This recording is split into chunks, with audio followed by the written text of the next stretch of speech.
Salut à toi, bienvenue sur ma chaîne Destinée, chaîne que le Saint-Esprit me fait la grâce, mais vraiment la grâce de tenir pour sa seule gloire. Alors aujourd'hui, on va continuer dans cette lancée-là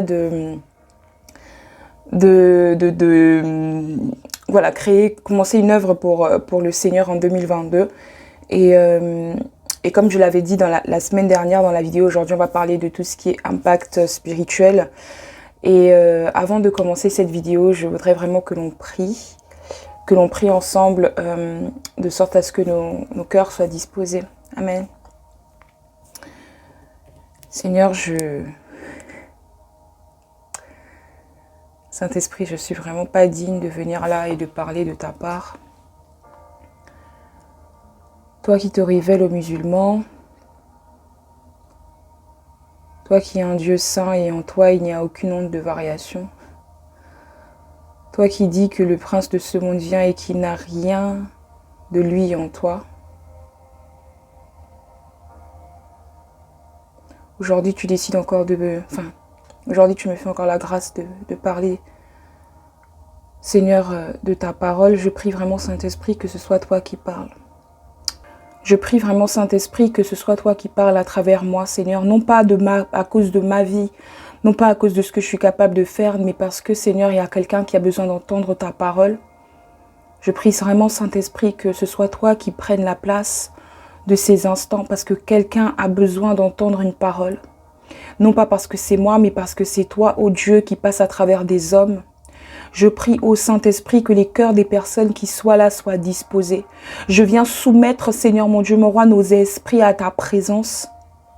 Jésus-Christ, je viens soumettre nos esprits à ta présence. Je prie, Saint-Esprit, que vraiment ta grâce soit notre partage aujourd'hui et que malgré tout ce que l'on peut faire qui te déplaise, que tu nous fasses grâce de ta présence juste en cet instant, de sorte à ce que quelqu'un puisse être disposé à entendre parler de toi et que ce qui sortira de ma bouche soit de toi et non de moi.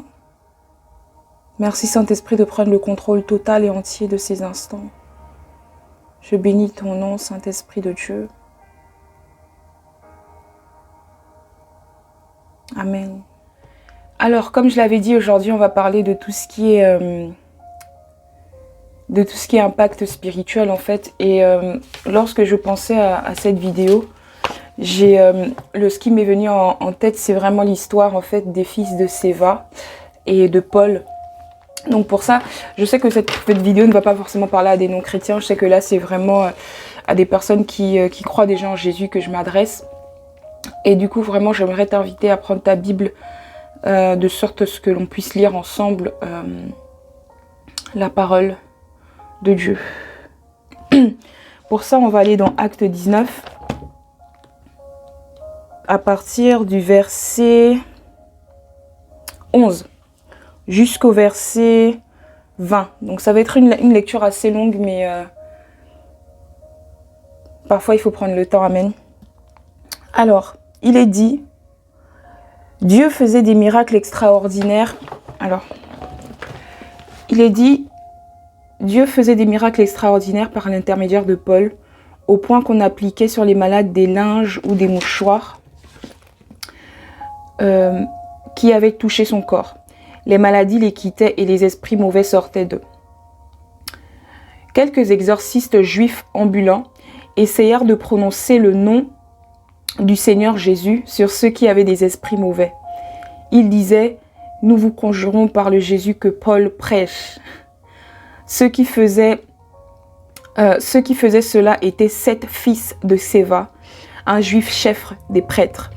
L'esprit mauvais leur répondit, « Je connais Jésus et je sais qui est Paul, mais vous, qui êtes-vous » Alors l'homme qui avait l'esprit mauvais en lui se jeta sur eux, les maîtrisa tous, ils étaient 7, les maîtrisa tous et les maltraita de telle sorte qu'ils s'enfuirent de cette maison nus et blessés. Cela fut connu de tous les habitants d'Éphèse, juifs et non-juifs. La crainte s'empara de tous et on célébrait la grandeur du nom du Seigneur Jésus. Beaucoup de croyants venaient reconnaître publiquement ce qu'ils avaient fait. Un grand nombre de ceux qui avaient pratiqué la magie apportèrent leurs livres et les brûlèrent devant tout le monde. On en estima la valeur à 50 000 pièces d'argent. C'est ainsi que la parole du Seigneur se propageait et gagnait en puissance. Vraiment encore, Saint-Esprit, prends ta place et que ce soit toi qui parles et non moi. Je voudrais vraiment aujourd'hui que l'on prenne... Enfin, je voudrais vraiment aujourd'hui parler de la partie spirituelle de tout ceci. Quand je t'encourage en fait à commencer une œuvre en Jésus, c'est que j'estime que tu es déjà en Christ. J'estime. C'est que je pense parler à des personnes qui sont déjà en Jésus-Christ. On ne peut pas commencer une œuvre pour Jésus si on n'est pas déjà en Jésus. Comme je t'ai dit, j'ai commencé cette chaîne YouTube il y a vraiment longtemps, hein, il y a genre 6 ans. Et j'ai plusieurs fois arrêté comme ça parce que j'étais souvent attaquée dans mon identité. J'étais pas stable et d'ailleurs je tends à le devenir. J'avais vraiment plein de choses qui faisaient que le diable m'ébranlait vraiment facilement.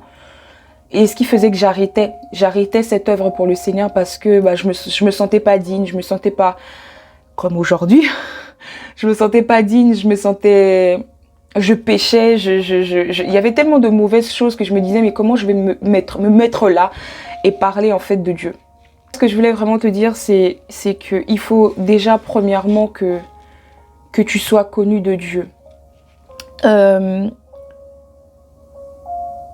Il faut s'assurer en fait d'avoir une relation avec Dieu et d'être en communion avec Dieu. Les démons ont dit, nous on connaît Jésus et on sait qui est Paul. Et la Bible dit que nous sommes en Jésus-Christ, cachés en Jésus-Christ, assis dans les lieux célestes avec et en lui, à la droite du Père. Donc ça veut dire en fait que si les démons ont conscience, ils savent qui est Jésus et que toi tu es caché en Jésus, donc ils savent qui tu es. Ils savent que ok, lui, cette personne a une autorité, a une autorité pour venir en fait faire ce qu'il est en train de faire. Pourquoi? Parce que cette personne est assise en Jésus et Jésus lui a communiqué cette autorité-là. Si tu n'es pas en Jésus, si tu n'es pas sûr de ta relation avec Jésus, si tu ne tends pas vraiment à être caché en lui ou si tu ne tends pas à avoir une relation, mais vraiment une communion avec lui, et que tu viens par la suite derrière commencer une œuvre dans le but en fait que l'évangile soit propagé et que l'évangile gagne en puissance et que ceux qui avaient des livres de magie puissent les abandonner, que ceux qui étaient dans l'impudicité puissent l'abandonner, que ceux qui sont dans le mensonge puissent l'abandonner. Il faut vraiment en fait s'assurer d'avoir celui qui te protège. Il faut s'assurer d'avoir Jésus-Christ. Amen. Je me prêche à moi-même. Il faut s'assurer d'avoir Jésus-Christ parce que lorsque tu vas commencer une œuvre et que le Seigneur utilise ce qu'il veut, donc si tu utilises après pour que les vies soient changées, faut savoir que le diable ne va pas non plus rester là à te regarder et ne rien faire. La Bible dit que le royaume des cieux appartient aux violents. Donc à partir du moment où ça appartient aux violents, c'est que si tu es combattu, s'il y a des choses qui ne vont pas dans ta vie, il faut se faire violence et avancer. Est-ce que tu vas arrêter parce que des gens commentent mal ton œuvre? Est-ce que tu vas arrêter parce que tu pêches? Est-ce que tu vas arrêter parce que tu as péché juste avant de commencer la vidéo? Est-ce que tu vas arrêter parce que tu as déçu le cœur du Père? Est-ce que tu vas arrêter? Est-ce que tu vas, en fait, encore décevoir le cœur du Père, ça c'est encore autre chose, mais est-ce que tu vas arrêter tout simplement parce que tu as des combats? Et vraiment, le royaume des cieux appartient aux violents. Commencer une œuvre pour dire que le but est que des gens puissent abandonner l'idolâtrie. Tu penses que le diable va rester là et te regarder faire? La Bible dit que ce n'est pas contre la chair et le sang que l'on lutte, c'est contre les entités. Une fois j'ai eu ce rêve, je dormais. Et je rêvais d'une personne. Et j'étais dans un bus et cette personne était animée d'un esprit. Et cet esprit en fait a commencé à me parler. Et cet esprit m'a dit, toi je te connais, tu vas voir. Et moi j'ai répliqué en fait à l'esprit et... Bref, je ne vais pas te raconter la suite du rêve, mais en tout cas, le point clé en fait de ce rêve-là, c'est que l'esprit m'a dit, toi je te connais, tu vas voir. Et le lendemain, au début, quand je me suis réveillée, j'ai pas prêté attention. C'est ça aussi le problème. Nous, on est là, les chrétiens, souvent, on prête pas attention à ce que l'on vit et à ce que l'on voit.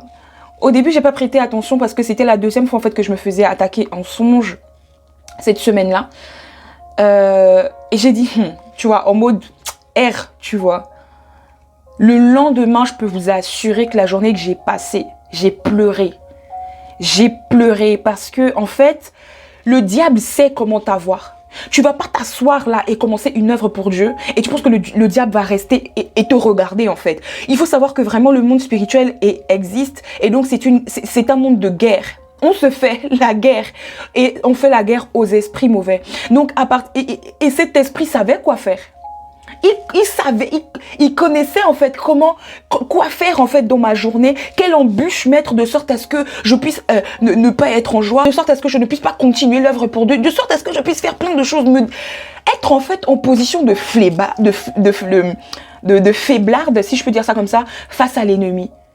Le diable ne va pas te regarder en fait, toucher des vies et toi ne rien faire. Le diable ne va pas te regarder, te laisser lui arracher des âmes pour Dieu, alors que son but à lui est d'emmener des âmes avec lui en enfer. Donc en fait, il faut s'assurer en fait d'être connu de Dieu. Il faut s'assurer en fait d'être connu de Dieu parce que si le diable te regarde et ne voit pas en fait le sang de Jésus sur toi, si le diable te regarde et ne dit pas « je sais qui est Paul », je sais qui toi tu es. Je sais que tu fais ces choses par l'autorité de Dieu. Donc même si, en plus comme lui il est têtu, même s'il sait en fait que tu fais ces choses par l'autorité de Dieu, il va quand même venir il essaiera quand même en fait de te combattre. Mais si en plus il ne sait pas, il ne sait pas qui tu es, c'est-à-dire il ne voit pas l'autorité avec laquelle tu exerces et que toi tu viens le déranger dans ses œuvres. Les fils de Xéva qui étaient 7 se sont fait frapper par l'esprit qui était dans cette personne-là et au point où ils sont partis nus et déshabillés.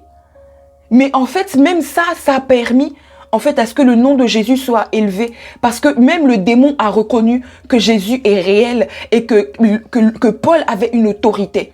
Donc peu importe comment aussi le diable va vouloir te combattre, toi qui es en Christ et qui es connu de Dieu, peu importe comment le diable va vouloir te combattre, peu importe comment en fait ce que tu vas vivre et qui va te mettre vraiment mal, bah en fait ça c'est aussi pour la gloire de Dieu.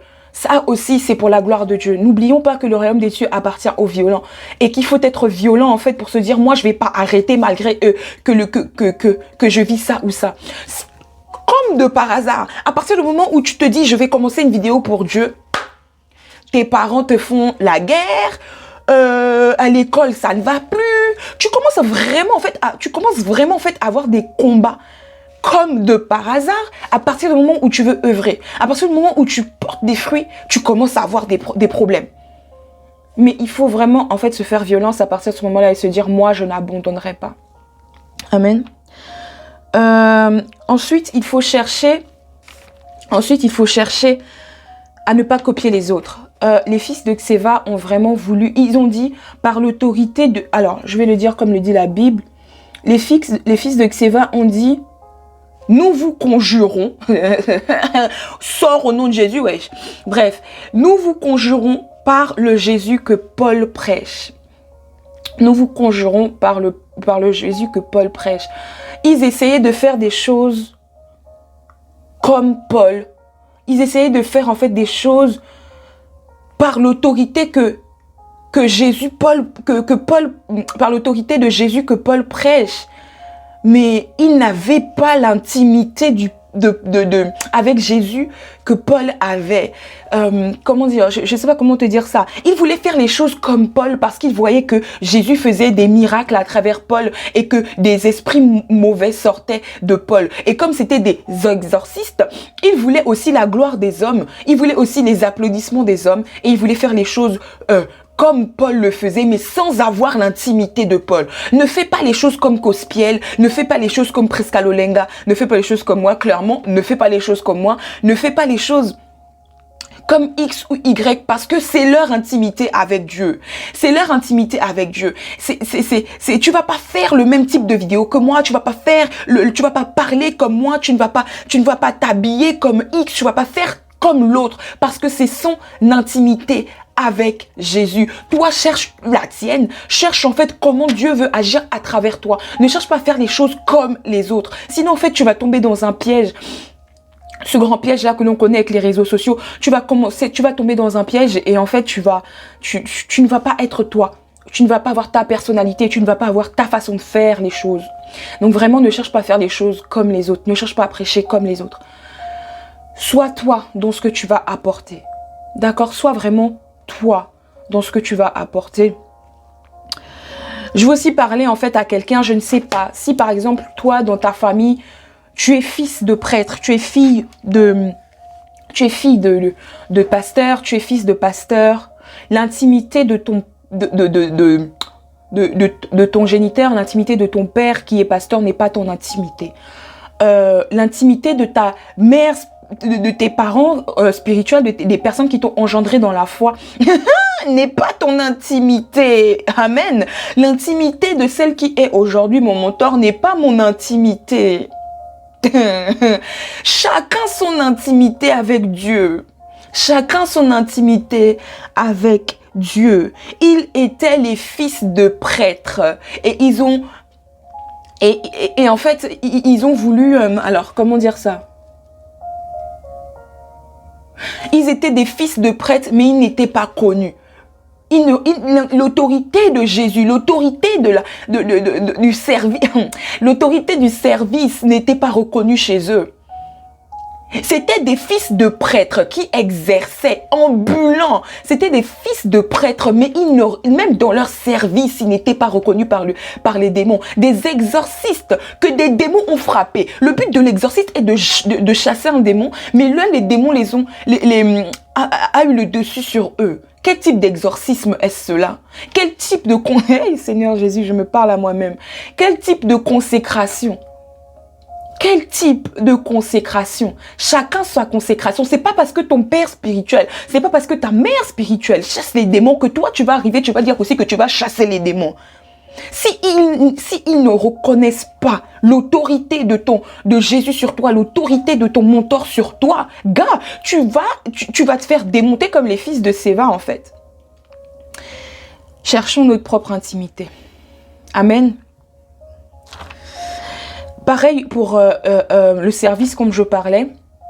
Ce n'est pas parce que tu sers à l'église, ce n'est pas parce que tu parles sur internet, ce n'est pas parce que tu fais X ou Y que tu es connu de Dieu. La Bible dit qu'au dernier jour, plusieurs diront, n'avons-nous pas prophétisé en ton nom? N'avons-nous pas prêché en ton nom? N'avons-nous pas chassé des démons en ton nom? Mais Jésus va leur dire, je ne vous connais pas, dans le sens de, je n'ai pas eu d'intimité avec vous en fait. Je vous ai juste utilisé comme des panneaux publicitaires. Moi, je refuse d'être un panneau publicitaire de la présence de Dieu. Je refuse d'être un panneau publicitaire. Je veux, hey Seigneur, pardonne-moi.